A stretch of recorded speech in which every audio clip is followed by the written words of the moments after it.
All right, thanks, Ari. The issue of school safety and new gun laws are colliding. 1st District Congressman Buddy Carter is finding that out as he takes to Twitter. As News 3's Joanne Merrigan tells us tonight, he's answering your questions, and some are about weapons.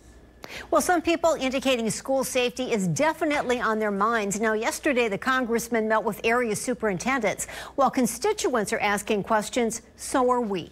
It's the hashtag #AskBuddy, and Carter is getting a variety of questions. But school safety and guns are big topics. Our country has to make sure that the student goes to school scared. Carter answering via Twitter, and there was at least one question wanting to know if he'll stop taking money from the NRA.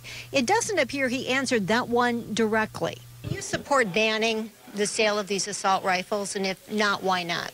Well, look, we've got to look at everything. He did answer several of my questions about guns, saying he doesn't support a ban of the assault weapon used in the Florida school shooting. Right now, you see a number of the private businesses that are already raising the age limit, and some of them are saying they're not going to sell the assault rifles. It wasn't clear if he thinks it's okay that a private business does what some people think Congress should do. But Carter says for him, it's always about the Second Amendment. You know, I don't want to see us outlawing anything. However, I will say this, that I have recently come out and said that I am against bump stocks. Bump stocks are what allowed the mass shooter in Las Vegas to convert some of his guns to automatic weapons, which Carter says is against the law.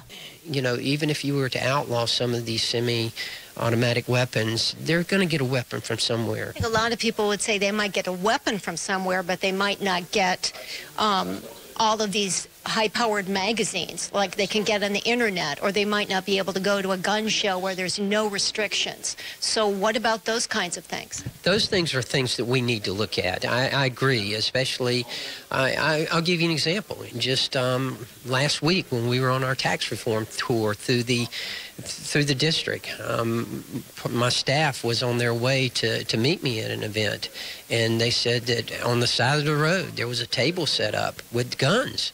Someone was selling them out there. Well, you know, that's the kind of thing we need to be smarter about. Well, no word yet on whether legislation on gun shows has actually been proposed and if Carter would support it. He does say the House has passed some changes on the law on background checks. He is taking questions all week, and #AskBuddy. Joanne Merrigan, WSAV.